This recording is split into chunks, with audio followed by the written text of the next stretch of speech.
अलंकार से संबंधित सीबीएसई बोर्ड के क्लास 10th में प्रश्न पूछे जाते हैं। अलंकार से रिलेटेड यहाँ कुछ महत्वपूर्ण प्रश्नों के बारे में आपसे डिस्कस कर रहे हैं।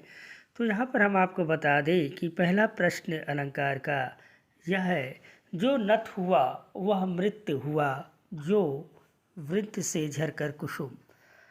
तो यह कौन सा अलंकार है, इसमें आपको बताना है। तो रूपक अलंकार, उत्प्रेक्षा अलंकार, श्लेष अलंकार की उपमा अलंकार। तो जैसा कि इसमें आपको पता चल गया होगा कि ये उत्प्रेक्षा अलंकार है। कैसे? पहली बात तो आप यहाँ पर जो शब्द का प्रयोग यहाँ पर किया गया है यह उत्प्रेक्षा अलंकार में आता है।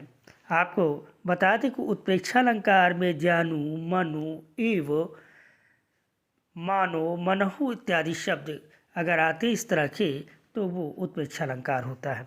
आपको बता दें कि इस पंक्ति का मतलब क्या है। जो नत हुआ यानी वह व्यक्ति जो जिसने सिर झुका लिया वह मृत के समान है, मरे हुए के समान है, जिसकी तुलना किया जा रहा है कि जैसे वृंत यानी कि डंठल से टूटकर पुष्प यानी कि कुसुम, यानी कुसुम का पुष्प भी कह सकते हैं, फूल भी कह सकते हैं। फूल डंठल से टूटकर मृत हो जाता है यानी कि मुरझा जाता है।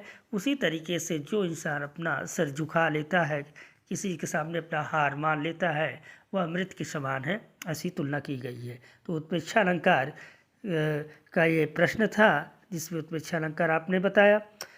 दूसरा प्रश्न है, जो रहीम गति दीप की कुल कपूत गति सोए, बारे उजियारो करे, बढ़े अंधेरो होए। तो यहाँ पर कौन सा अलंकार है? तो यहाँ पे आप देखेंगे यहाँ अलंकार जो है वह श्लेष अलंकार है। कैसे?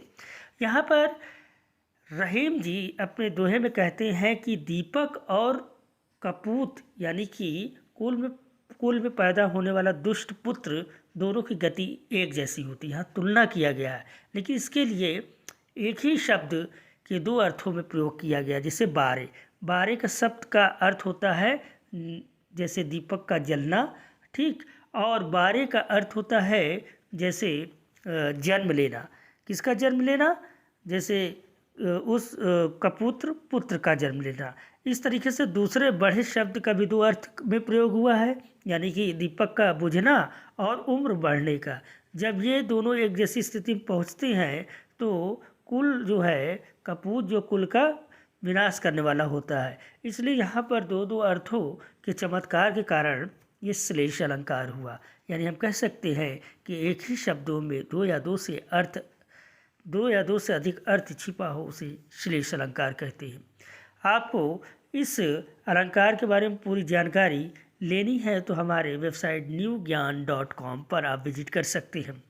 आगे एक दूसरा अलंकार का प्रश्न है, मन क्रम वचन नंद नंदन उर, यानी मन से, कर्म से, वचन से नंद नंदन यानी श्री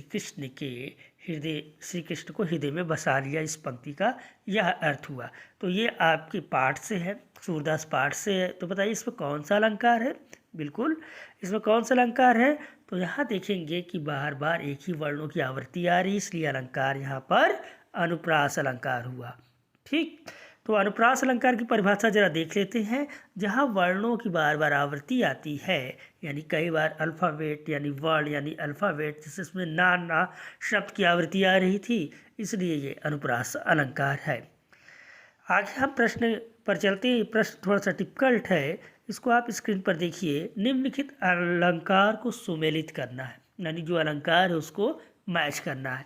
तो यहाँ पे जो करुई ककरी, तो आप समझ गए होंगे कि अभी आपने पढ़ा था जो करुई ककरी कौन सा अलंकार है? जो करुई ककरी यानी जो शब्द का प्रयोग हुआ तो आप समझ के कि उत्प्रेक्षा अलंकार है। तो का किससे मैच करेंगे? सी से यहाँ उत्प्रेक्षा अलंकार दिया हुआ है। ठीक है, अब दूसरे वाले पर ध्यान देना है आपको। तुम्हारी यह दंत्रित मुस्कान मृतक में भी डाल देगी जान। तो यहाँ पे कौन सा अलंकार हुआ छात्र, आप बताइए। तो यहाँ दंत्रित मुस्कान क्या है? ये अतिशयोक्ति पैदा करता है। अतिशयोक्ति यानी बात को बढ़ा चढ़ा के कह रहा है कि बच्चे की मुस्कान से कोई मृतक भी जी उठेगा। तो अतिशयोक्ति हुआ कि नहीं? तो यहाँ पे ये बी वाला यानी कि ये वाला सही होगा अतिशयोक्ति अलंकार। ग वाला प्रश्न में देखिए, मेघ आए बन ठन के सवर की। तो यहाँ पे मेघ कैसे आए हैं? बन ठन के आए हैं। किस तरह से? इंसानों की तरह से।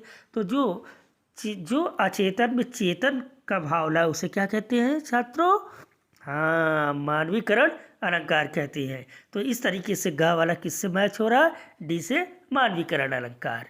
और घा वाला प्रश्न देखिए, सुबरन को खोजत फिरत कवि व्यभिचारी चोर। तो यहाँ पे क्या है? सुबरन क्या है? सुबरन का कई अर्थ में प्रयोग हो रहा है। तो कई अर्थ में प्रयोग हो रहा है सुबरन। सुबरन को कवि खोजता है, यानी कि सुबरन यहाँ पे कवि के लिए क्या हुआ? अच्छे वर्ण हुए, अच्छे शब्द हुए, तभी तो वो कविता लिख सकता है। इसी तरीके से सुबरन का दूसरा अर्थ होता है सुंदर स्त्री। तो व्यभिचारी जो होता है वह सुंदर स्त्री खोजता है। और सुबरन का तीसरा अर्थ यहाँ पे सोना होता है, यानी जिसे हम गोल्ड कहते हैं। तो सोना कौन ढूंढता है? चोर। तो एक ही शब्द सुबरन के 3 अर्थ निकल रहे हैं। तो हमने पहले ही बताया था अभी कि जिस शब्द के एक बार प्रयोग होने से कई अर्थ निकले उसे हम क्या कहते हैं? श्लेष अलंकार। तो घा वाला ऑप्शन ए के साथ सुमेलित होगा, यानी मैच होगा।